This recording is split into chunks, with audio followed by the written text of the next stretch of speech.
Thank you to Novium, the team behind the Hover Pen, for supporting PBS. 2025 was the International Year of Quantum Science and Technology, in celebration of the invention of our strangest true theory 100 years ago. In 1925, quantum mechanics went from being a peculiar set of ideas to describe some funny results from experiments to a full-blown theoretical framework that overturned how we think reality really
scientific history.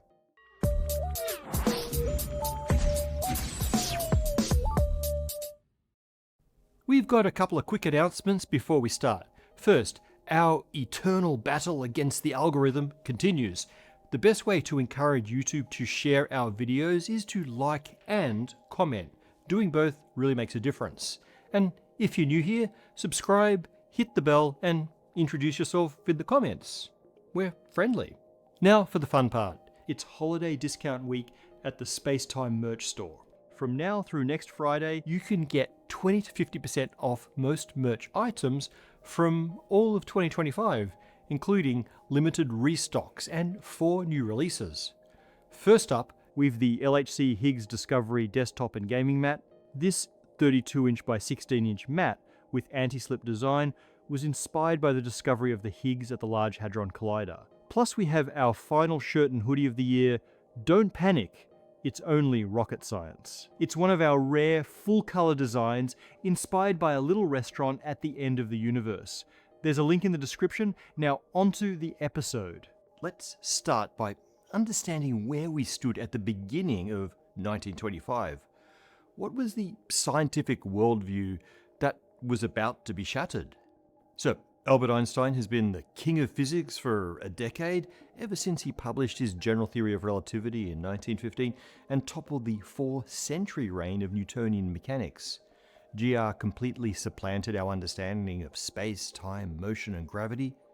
This was a revolution, no doubt, but in a way, Einstein actually reinforced the status quo rather than overturning it. See, in the Newtonian worldview, the motion of all particles could be perfectly computed through a simple set of universal laws. And all things are made of particles, so surely then the universe itself and all it contains is computable. It's all deterministic. Know the present and you can calculate all past and future states. Newton's achievement gave us a sense that the universe is knowable to a degree of completeness never before imagined. There were some few inconsistencies remaining, the fact that Mercury's orbit didn't quite obey Newton, some stuff about electromagnetism and the speed of light.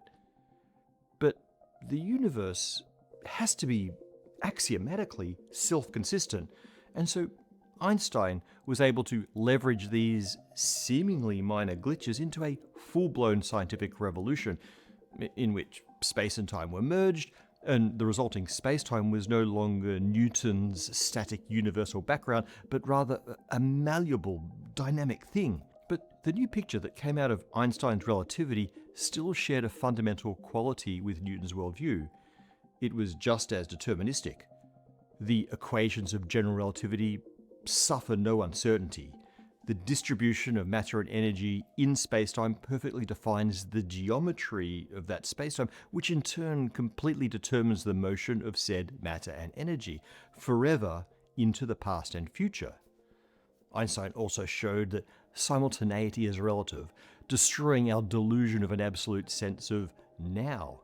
So the already deterministic past and future became as real as the present, at least in some interpretations, and all of time was sort of crystallized into an eternal block for the entirety of existence. On the one hand, the universe under Einstein remained measurable and knowable, but what is measured and what can be known came to depend on perspective, where you are, how fast you're moving, the light speed limited horizon of your embedded vision. A hell of a perspective shift, but still firmly on the side of determinism. In the early 1920s, Einstein was a science rock star. Now, there were still a few loose threads in the fabric of our understanding of the world, so you can imagine the hunger of a young physicist of that era to pull on these threads and to perhaps pull off another revolution. Now, a big outstanding mystery, and perhaps the big one, was the strange world of the atom, and especially the behavior of the humble electron. From Rutherford, we knew the rudimentary atomic nucleus.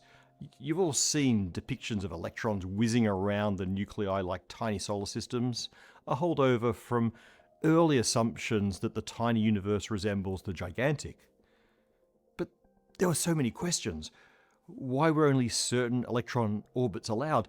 And why those ones? And why didn't electrons spiral into their nuclei? The uncanny orbit of the electron was surely the key to a new revolution, just as the orbit of Mercury unlocked relativity. The first steps were tentative. Niels Bohr, building on Planck and Einstein's quantization of light, gave us an empirical model of the quantized electron energy levels. Louis de Broglie, building on that same quantization, guessed that all of matter had to have a wave nature. Bohr then realized that these electron waves made sense in his atomic model. The allowed orbits are those that perfectly fit an integer number of electron wave cycles. These are self-reinforcing standing waves. While this gave a nice story for the quantization of electron orbits, other problems remained, perhaps the worst being that this only worked for the humble hydrogen atom. So that's where we stood going into 1925. Bohr's model was still very classical feeling, and so the Newtonian and Einsteinian worldviews still reigned. We clung to the ambition to be aloof masters of a computable universe. The spark that set this entire worldview ablaze had already started. In Munich, a few years earlier, when a 20-year-old student showed up in the office of Arnold Sommerfeld. Sommerfeld, famous both as a physicist and for his mentorship, handed that student a trial problem to solve one of the many failings of the Bohr model, in particular, the distortions in hydrogen energy levels seen when the stuff is in strong magnetic fields, called the anomalous Zeeman effect. So the thing about being a kid is you'll try anything. You don't know what you're supposed to take as ground truth.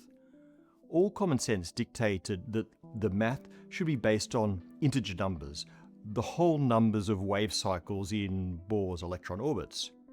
But Sommerfeld's naive student, for whatever reason, tried a mathematical form involving physically irrelevant half integers, half, one and a half, blah, blah, blah.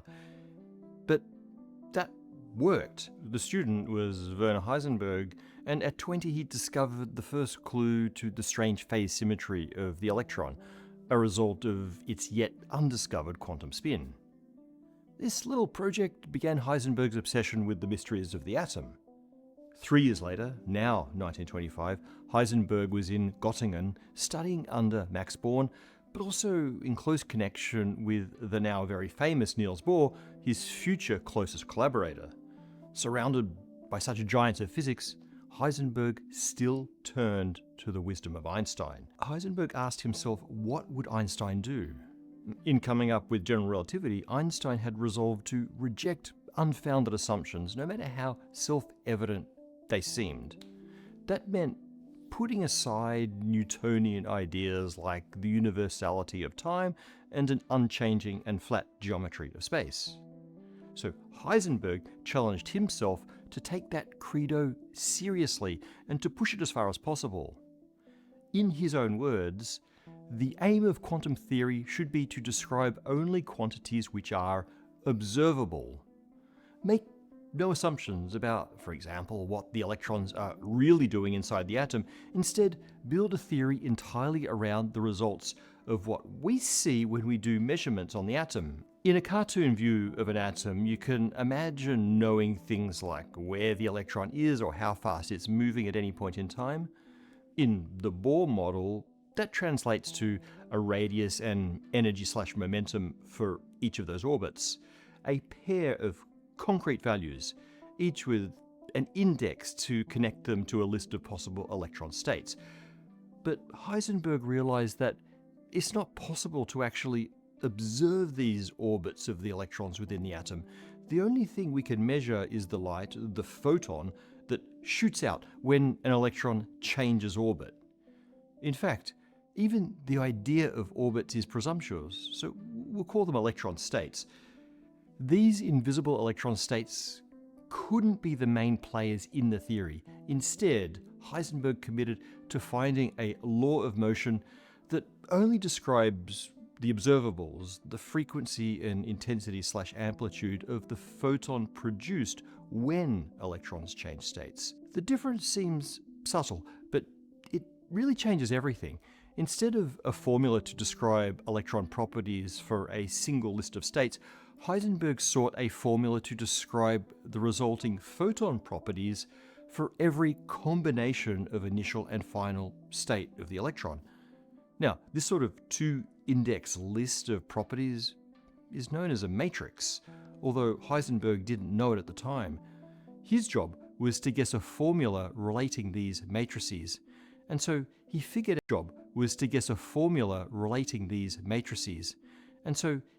out the algebra of matrices all on his own.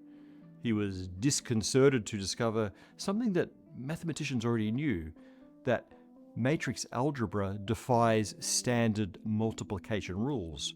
For example, x times y is not always the same as y times x. They are, as we say, non-commutable. This turns out to be a central feature of quantum mechanics, and ultimately it led Heisenberg not only to his solution, but to the thing that he's most famous for, his uncertainty principle. But for now, this unintuitive type of math was just another challenge to Heisenberg's resolution that he should reject prior assumptions.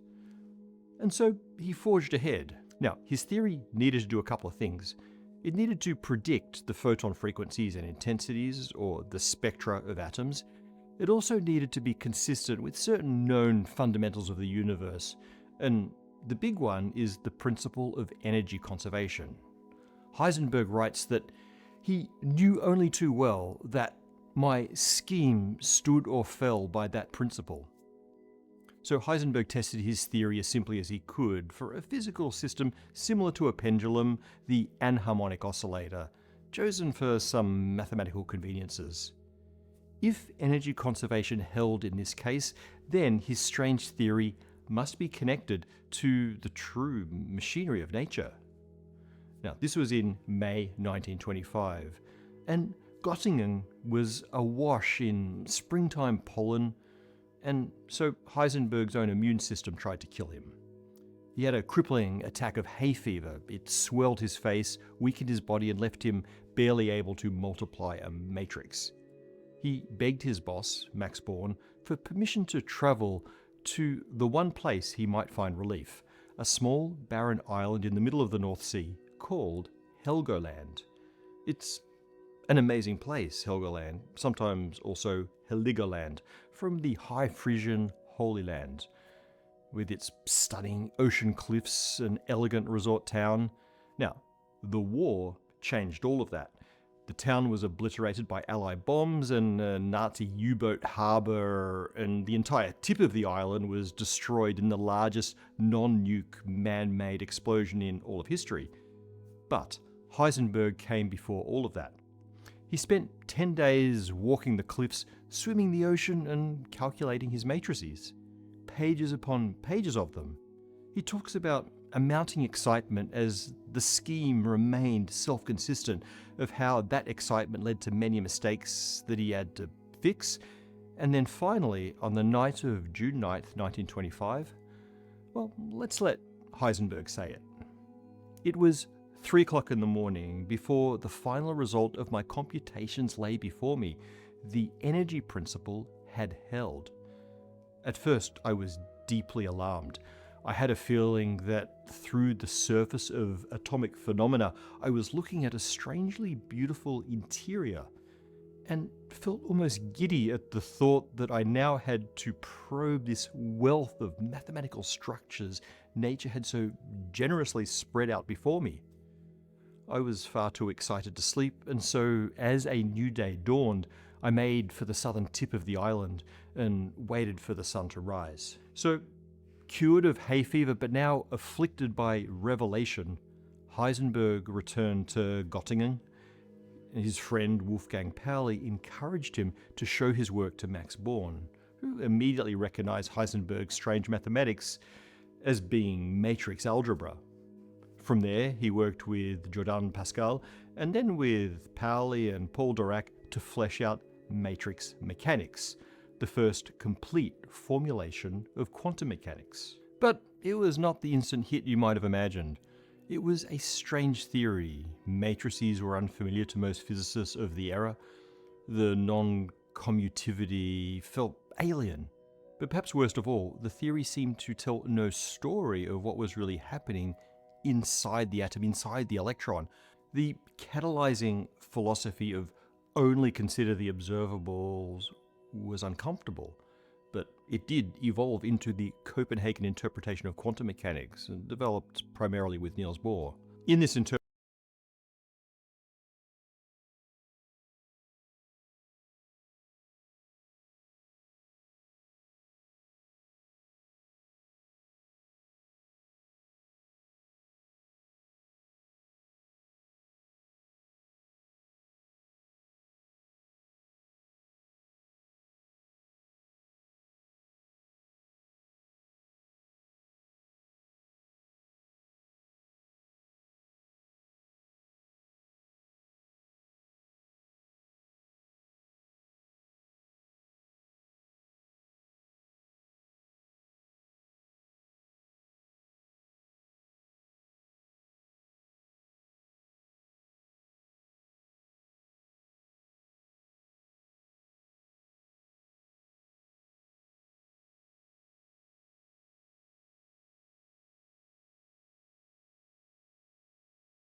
Oh yeah!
Metallica feels great. Thank you.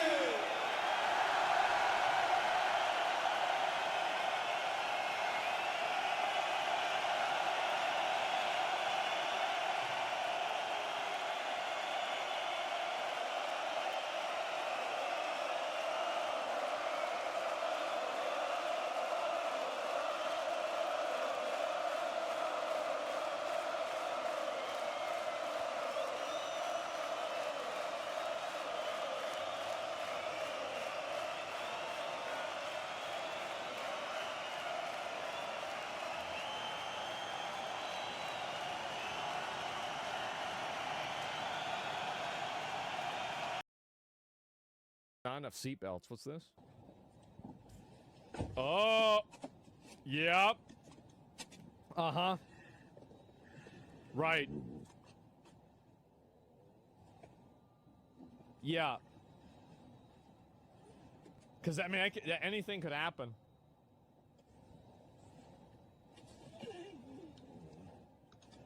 Yep.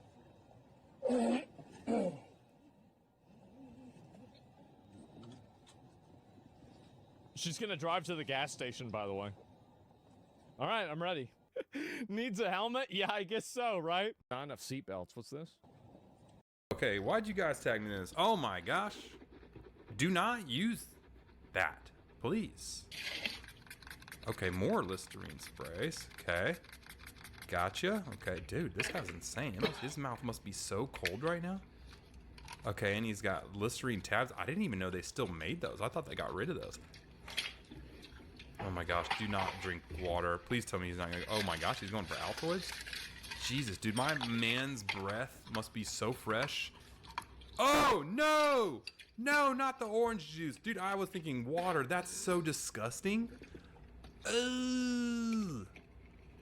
Dude, that has to taste... Oh my gosh, that has to taste terrible. You guys tagged me a bunch in this, and I thought it was really important to kind of talk to you about the history of mouthwash and why we actually tell you to avoid most mouthwash, particularly the ones that he was using in this, the OG alcohol-based, you know, whether that's Listerine or anything. Anything alcohol-based is actually terrible for your mouth, and here's why. You see, everybody's mouth is full of this thing called a biofilm. You know, it's all of these bacteria in your mouth, good and bad. Okay, that's important to know. For the longest time, we know that bacteria, Strep mutans and P. gingivalis, Strep mutans causes cavities, P. gingivalis causes gum disease. We knew that these bacteria were bad, and if we could get rid of them, we could do a really good thing for the mouth because we could cause it to stop having all these problems.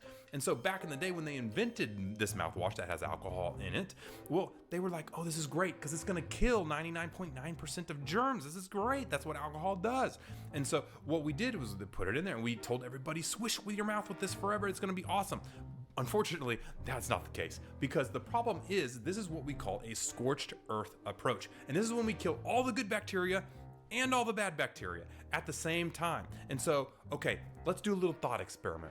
If you have a yard in your back and you have weeds in your yard, okay, and you decide to just kill the entire yard, the entire grass and the weed population, you think that maybe the grass grows back, but the weeds doesn't, but that's not actually the case. The weeds actually grow back faster than the actual lawn itself. And now you've got double and triple the weeds. And then if you do it again, you've got quintuple the weeds. And then all of a sudden the entire yard is full of weeds. And that is actually what happens when you use an alcohol mouthwash. You kill all the bacteria.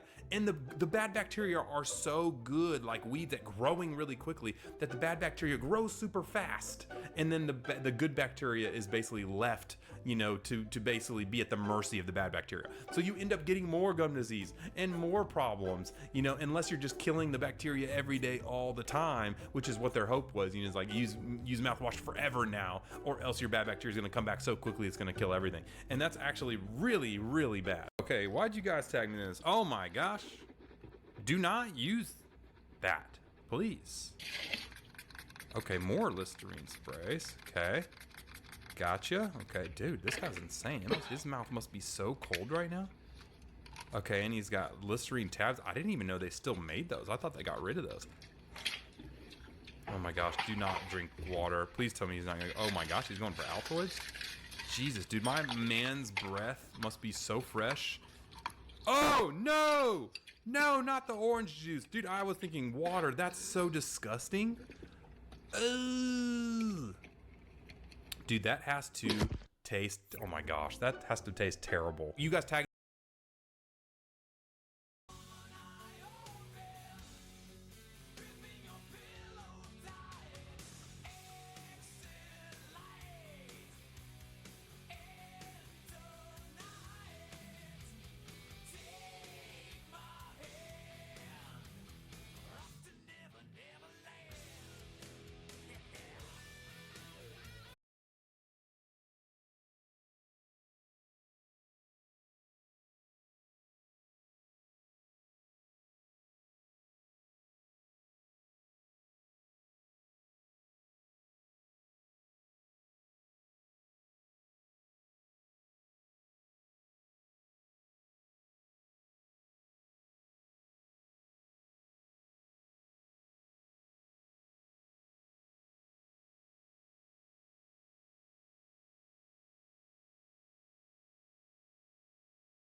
me a bunch. Nobody has more free will than this artist on TikTok, who just in his free time for fun decided to boil 394 hot dogs. But because he only needed the water, he then went out to the streets and gave all the hot dogs away for free. But then dude went home and really sat there for 2 weeks making molds and carving out these. The man sat there and made 394 glizzy ice sculptures with hot dog water. And of course, he sold each one on his website for $44. Which is crazy enough, but it gets worse because they sold out on the first day. Meaning these sculptures made him over $17,000. And I mean, of course, when they arrived at people's homes, they looked like this. Nobody has more free will than this artist on TikTok, who just in his free time for fun decided to boil 394 hot dogs. But because he only needed the water, he then went out to the streets and gave all the hot dogs away for free. But then dude went home and really sat there for 2 weeks making molds and carving out these. The man sat there and made 394 glizzy ice sculptures with hot dog water. And of course, he sold each one on his website for $44. This is what I do, okay? This is a tablespoon. We're gonna make it flush. I eat it dry.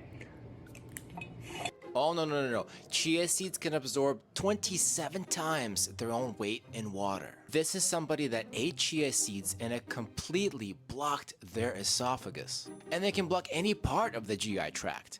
Now, don't get me wrong, chia seeds are an excellent food. Great source of fiber, but please, in moderation and with plenty of water. This is what I do, okay? This is a tablespoon. We're gonna make it flush. I eat it dry. Oh, no. Chia seeds can absorb 27 times their own weight in water. This is somebody that ate chia seeds and it completely blocked their esophagus. And they can block any part of the GI tract. Now, don't get me wrong, chia seeds are an excellent food. Great source of fiber, but please, in moderation and with plenty of water. This is what I do, okay? This is a tablespoon. We're gonna make it flush. I eat it dry. Oh, no. Chia seeds can absorb 27 times their own weight in water. This is somebody that ate chia seeds and it completely blocked their esophagus. And they can block any part of the GI tract. Now, don't get me wrong, chia seeds are an excellent food. Great source of fiber, but please, in moderation and with plenty of water.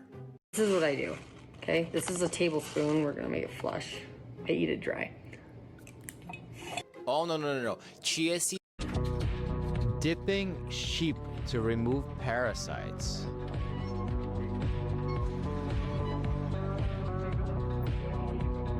Oh.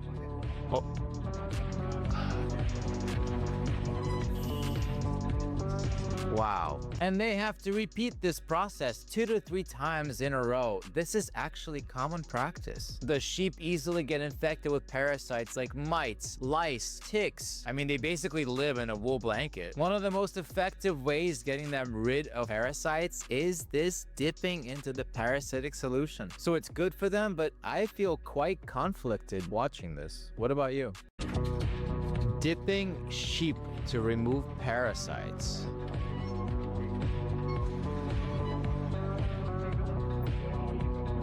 Oh.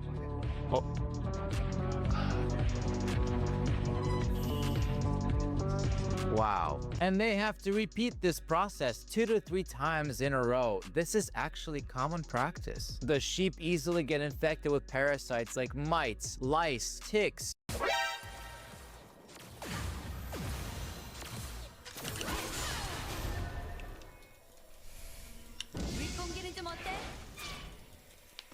적을 처치했습니다. Piecing out of there.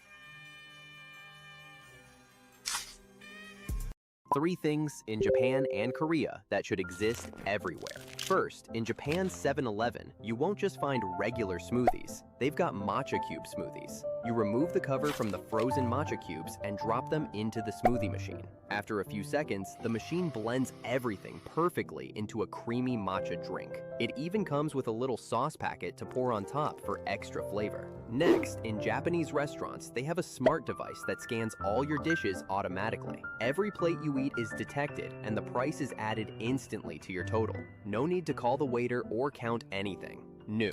This boatman in Japan is famous for his skills. When a small bridge appears on the river, instead of stopping the boat, he makes everyone duck down a bit. Then he jumps off the boat using a long pole, lands on top of the bridge. After that, he uses the same pole to launch himself back onto the moving boat perfectly. Tourists actually come just to watch. 3 things in Japan and Korea that should exist everywhere. First, in Japan's 7-Eleven, you won't just find regular smoothies. They've got matcha cube smoothies. You remove the cover from the frozen matcha cubes and drop them into the smoothie machine. After a few seconds, the machine blends everything perfectly into a creamy matcha drink. It even comes with a little sauce packet to pour on top for extra flavor. Next, in Japanese restaurants, they have a smart device that scans all your dishes automatically. Every plate you eat is detected and the price is added instantly to your total. No need to call the waiter or count anything. New. This boatman in Japan is famous for his skills. When a small bridge appears on the river, instead of stopping the boat, he makes everyone duck down a bit. Then he jumps off the boat using a long pole, lands on top of the bridge. After that, he uses the same pole to launch himself back onto the moving boat perfectly. Why is 3 things in Japan. Why is this student putting a red plastic sheet over her book? You see, a red filter only lets red light pass through and absorbs everything else. And in many Japanese textbooks, the questions are printed in black, but the answers are printed in red. So when the student puts the red filter on top of the page, red ink reflects lights right through. But because that blends in so well with the filter, you can't see what it says. But black ink absorbs all colors, so nothing comes back through the filter. It stays black and easy to distinguish from the red. So this lets Japanese students quiz themselves before removing the red filter to reveal the answers. Where was this when I was at school? I had to flip to the last page every time to check the answers. Why is this student putting a red plastic sheet over her book? You see, a red filter only lets red light pass through and absorbs everything else. And in many Japanese textbooks, the questions are printed in black, but the answers are printed in red. So when the student puts the red filter on top of the page, red ink reflects lights right through. But because that blends in so my whole life shifted when I know. Now lose it. Just lose it. Go crazy.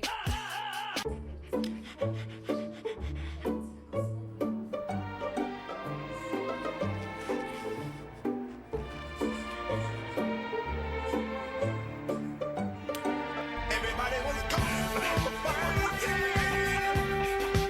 Those kids were fast as lightning.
Anytime I talk about a nation like Israel, I always get like a few comments going, oh my god, Muda's taking a stand against the people that control the world, or it's either, look at that anti-Semitism, and it always shows me that people don't really watch the video at all, other than jump in and make a baseless comment for no reason. Now look, I'm in my 30s, so I'm just going to give you an honest, upfront understanding. If you've watched me for any length of time, I hope that you realize that I'm not somebody that hates people for immutable characteristics. Doesn't really appeal to me, doesn't really like fly by me. Call me a wokey if you want. I'm just a normal fucking person. Look, at the end of the day, this is a video about computer security, computer surveillance, the crazy world that we live in. I have a lot of stuff to discuss, and none of it has to do with the anti-Semitism or, oh my god, it's the Jews. No, in reality of it, ladies and gentlemen, I have a lot of people that in my life that are Jewish, that are good friends of mine, people that are from the nation of Israel, people that aren't, people that actually do condemn the nation of Israel for their own reasons. Now, me, I have been basically pointed out as, oh, Muda, that guy's an Israel lover, and I'm like, you know, at the end of the day, I don't really like the Israeli government. I really don't. I don't think that their war is necessarily done with moral impunity or anything, but I also don't like their country for a lot of reasons, especially when it comes to the government, because there's a lot of spying and surveillance that occurs from the nation of Israel. Not to say that there aren't great tech companies that exist out there, there are, but today we're going to be talking about surveillance, and I think one of the scariest things that happens in today's day and age, where I think a lot of governments now are bypassing warrants by going directly to the nation of Israel and using their insanely good cybersecurity divisions to break into people's personal devices. So again, I just want to go into this. I'm not a fan of anti-Semitism. I think anti-Semitism is literally one of those things that is the most beneficial to the leadership of Israel. Like anytime they can just like choose to sort of endorse or sort of like excuse their actions, is just say, look, everyone hates us, anti-Semitism, and again they'll use it as a shield in a way too. So before we continue, I just want to say, like, listen, guys. The Jews are Jewish people. They're practicers of the Judaism, okay? They're practicers of a religion. They're a race of people. And Israel is a nation that is composed of many Jews and many minorities, okay? The fact that I have to be saying this as a human being shows how fucking far low we've dropped as a society when it comes to engaging with topics with any nuance. I've criticized the Chinese government for surveillance and fucked up things, but never in those videos has anybody ever gone like, well, damn, Muda, do you hate Chinese people? You know how fucking stupid you sound? We have learned in the past few months the state takes actions even if the individuals of a state hates them, okay? Democracy is a fucking scam in certain cases, as much as I love it. But anyways, let's get back to the meat and potatoes of the video, ladies and gentlemen. So one of the things that I saw earlier on, like throughout this month, was apparently there was an unremovable Israeli spyware from Samsung phones. Now, this is a Samsung Fold device. It's one of the most premium devices out there. This does not fall under the bandwagon of what consists of that spooky, Israeli unremovable malware. So to give you an idea, a controversy came around where there was a pre-installed application known as AppCloud, founded by an Israeli-founded startup. Now, AppCloud, for anybody that doesn't know, comes from ironSource. Now, ironSource is linked to Unity, and it's mostly for mobile gaming stuff. And the thing about it is, they kind of came into prominence over here because ultimately they were partnered with Samsung as they were launching their devices in the Middle East and North Africa, which, as you can imagine, Israel is, a part of. It's a nation that sits in there, and they're not exactly friendly with all the other Arab nations, okay? Just look it up if you want the fucking history. I'm not a history major or a geopolitical expert. I'll let you figure that out. But ironSource, for instance, had already integrated its devices into more than 30 markets. And of course, when you look at it, ironSource will now be their sole partner on newly released A-series and M-series devices. Now, for A-series and M-series devices, those are Samsung's lower to mid-end devices, not their super high-end Galaxy or competing with the iPhone bracket level of devices. But to give you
you an idea, there was a lot of discussion about this, and people started looking into App Cloud itself, which appeared to be unremovable. Now, I don't have a phone from that region, so I can't exactly confirm this myself, but you look at the notifications list, and people are looking at the application at full network access, viewing network connections, view the Wi-Fi connections, run that shit at startup, download files without notifications. So yeah, these are notifications that are, sorry, not notifications, or permissions that look scary. And one thing about Android and iOS permissions is they sometimes look scarier than they actually are. Like, you know, when you download an application that allows you to connect to the internet and you read, have full network access, some people think, whoa, that's scary. Well, how the fuck do you think the application that needs to connect to the internet is going to connect to the internet? Yes, it needs this functionality. In reality, the only way to really ascertain if some spying is going on is to look through the network stack, actually run tests, which I haven't seen necessarily done in this situation. Now, ultimately, it is weird to me to see that Israeli companies or Israeli-affiliated companies are looking this deeply into the region, a region that they have a lot of controversies in. Why they're grabbing all this information? Is it just, again, basic analytics? Or is it possibly grabbing more information that they need that they can send back home in the name of security or whatever other thing? Again, there's a reasonable, suspicion that people have. And this is also just one of the reasons why I wouldn't use any software that has these kind of capabilities from any country. It doesn't necessarily just have to be Israel, for instance. Now, people inside the world of Samsung phones have been talking about how to disable App Cloud, and sometimes it does get disabled, but according to users, it does re-enable itself after certain system updates. So it's kind of like walking into Microsoft Windows. You can debloat it all you want, but it always comes back. It's like fucking William Afton or some crazy shit. But the thing about it is, obviously, when this was discussed, these are serious privacy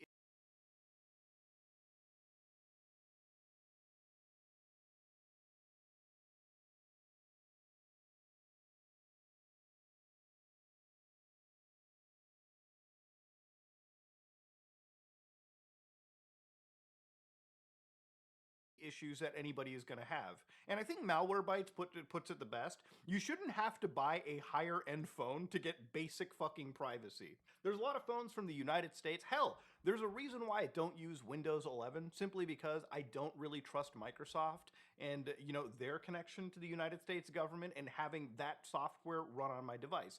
It's one of the reasons I use Linux. With Linux, I know when I run my computer and run software underneath it, what is actually going on. I can pull up any log, I can pull up any system parameter, I can pull up anything and see what's going on. I can't easily do that with closed sourced operating systems like Windows and yada yada yada. So, this whole conversation around Israel, I think, really got sparked up because of the anti-Semitism angle, right? And just because, it's Israel, the scariest country in the world when it comes to this kind of shit. But really, I want to shift attention now to something that I think is more important and more apt to Israel and how bad they can be when it comes to violating our privacy and our rights and working with governments against us. Now, there's been a lot of discussion, too, when it comes to things like the Israeli Defensive Forces. For instance, even Microsoft, which proudly worked with these companies for a while, actually stopped because they got a whole bunch of backlash where they said, hey, listen, a newspaper wrote about us working with the IDF. And we explained at the time that multiple individuals have asserted that the IDF is using Azure for the storage of data files for phone calls obtained through broad surveillance of civilians in Gaza. And of course, obviously, Microsoft is like, whoa, wait a second, we were okay with getting checks, but once we started getting the bad PR, hold on, we don't work with them anymore. I think it's a broad spectrum of how much US companies like to work with agencies in Israel, especially law enforcement agencies, when it comes to bypassing our simple rights. Now, for anybody that hasn't followed, back in the day, there was something known as the Apple FBI encryption dispute. Now, for anybody that doesn't know, there was a mass shooting in 2015 that had happened in San Bernardino in California. Now, the FBI had actually asked Apple if they could help decrypt this. Now, at the time, Apple was like, we don't really have the ability to do that, because ultimately with things like encryption, you really just lock the phone away and throw the key. If Apple could backdoor into your device, that means the government can look into any personal information, anything from anybody's device at any moment. And sometimes that can also mean a hacker could also get access at some point into that system and look through people's devices. Encryption is one of those things, privacy is one of those things that's all or nothing. So ultimately, at this moment in time, while FBI and Apple kind of, duked this out in court, the FBI went to a company in Israel known as Celebrite. Now, Celebrite is one of those companies where if you go to their actual website, they'll talk about how they efficiently access, extract, secure, and manage digital evidence. So they kind of build themselves up as like, hey, we're counterterrorism, we work with law enforcement, all that in a bag of chips. But the thing about it is, these are mercenary cybersecurity companies that oftentimes just get hired out whenever law enforcement needs to bypass warrants in this case, right? Like, for instance, there have been actual millions of dollars from your tax money in the United States spent with a government agency known as ICE. Now, if you don't know what ICE is, they're the Immigrations and Customs Enforcement Division. They're the guys that have the masked agents running around the country and, grabbing people up for deportation. Now, whatever your political stance on that is, I don't give a shit, okay? Again, I'm somebody that is looking at this to show you what the future looks like for anybody, regardless of your political affiliations. So, for instance, ICE spent $5 million on social media and dark web monitoring. Ultimately, they spent millions of dollars working with agencies and technologies like Cobweb's AI-powered social media surveillance tech, and the ability for them to also send zero-day malware to people. Now, in some cases, some of the software is purchased through Israeli cybersecurity divisions. And here's the thing about malware that is used to zero-day hack into your device. Ultimately, you need a warrant to be able to look through people's personal information, right? That's something that is like a cornerstone of any good legal framework, right? You can't just allow a government to come in, look through your cell phone or look through your house without some form of judicial warrant, right? Otherwise, governments can be like Nazi fucking Germany, right? They can be like authoritarian governments that just walk into your life, look through whatever, and in some cases, all right, as scary as it sounds, may be used to plant political like evidence against their opposition and use that to send people to jail for a long time, like you will find in authoritarian countries. Ultimately, you need a good judicial system, and that system relies on warrants. Now, what happens if you don't need the warrant? You can just call up your friends in another sovereign nation and have them do the hacks for you on anybody that you may not like. Well, that's unfortunately the grim reality. And here's the thing, people look at this and think it's good now, especially if you align with a certain political side. But remember, the pendulums always swing back and forth. At some point, the wokies will get into power. And when the wokies do get into power, imagine having a framework like this enabled where now they can use this level of warrantless surveillance against their rivals. Again, this always leads to an unneeded retribution, and ultimately it's a complete net negative for our privacy and our actual, peace of mind. We should not be living in a state where surveillance becomes a norm rather than like an insane exception, right? This should only be something that is allowed against people that are, proven in a court to require this kind of shit, okay?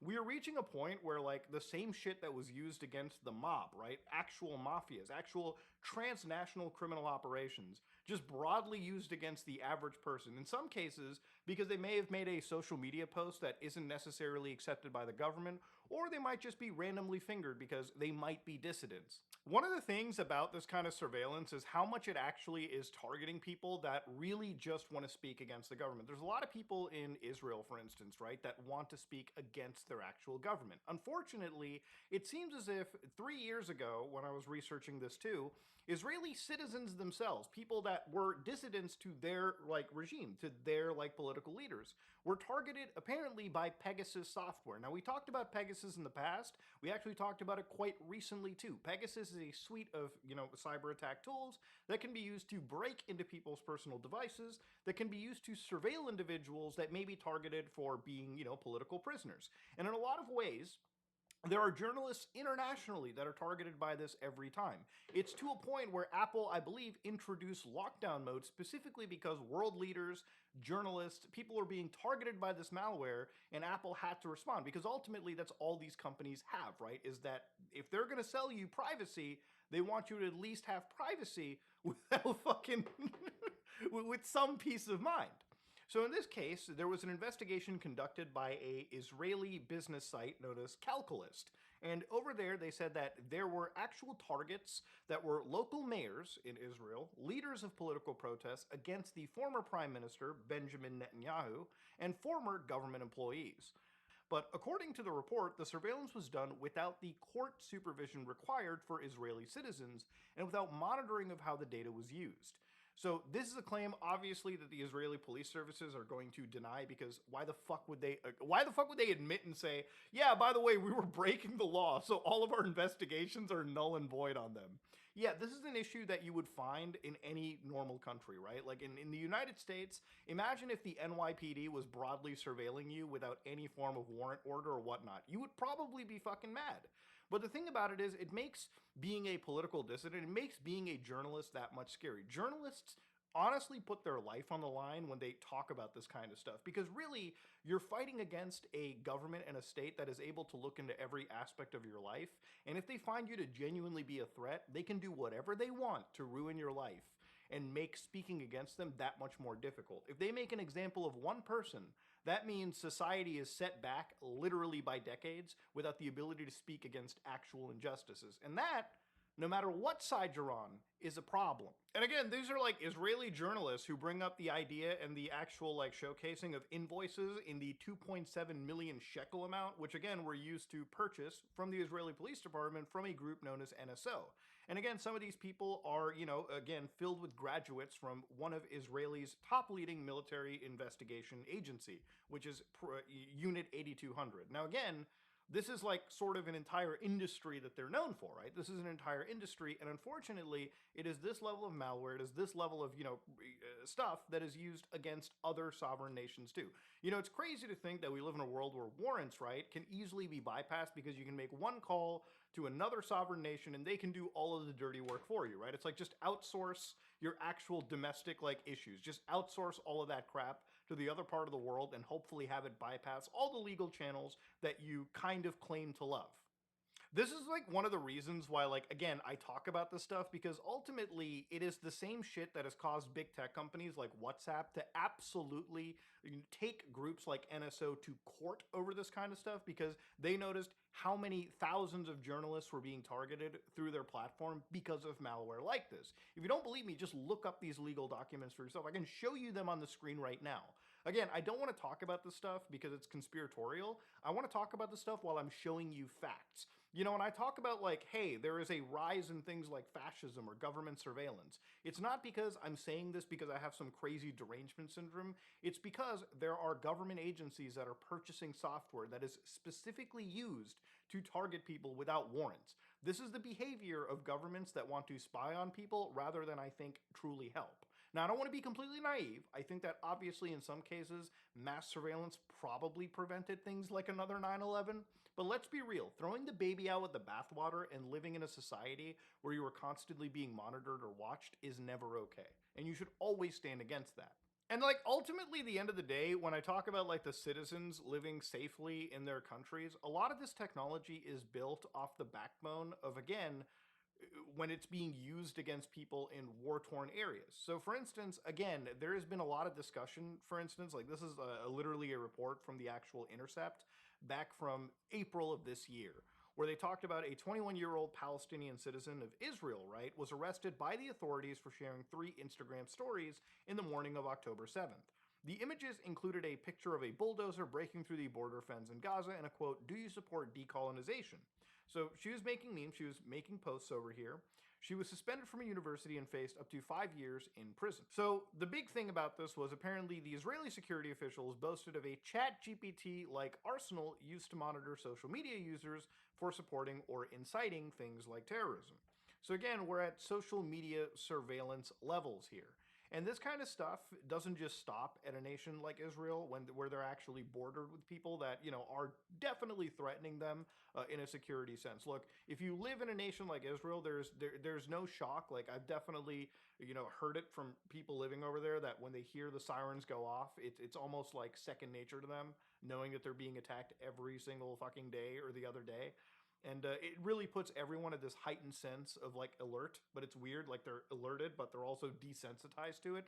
Ultimately, at the end of the day, this kind of technology is being used ultimately around the world. Technology that would have started its way at Shin Bet, an organization that is even spookier than I believe Mossad is.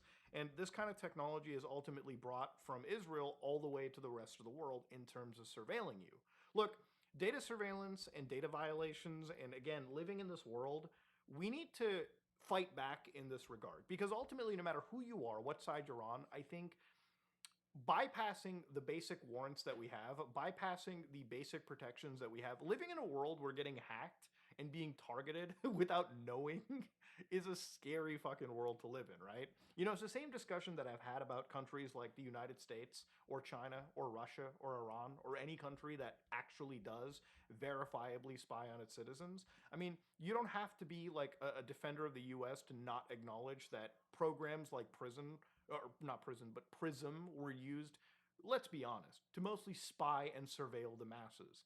And when you get governments to spy and surveil on you, the ability for them to violate your rights becomes just that much more easier. You know, it doesn't matter what side of the spectrum you're on. You might think that ICE buying malware to spy on a bunch of illegals is fucking based, but don't forget the fact that when you allow it now, 10 years later, when you're on the fucking whipping end of the spectrum, they're going to use it against you, all right? And everyone loses when you're being surveilled. Everyone loses when the elites are allowed to surveil on you with without any impunity.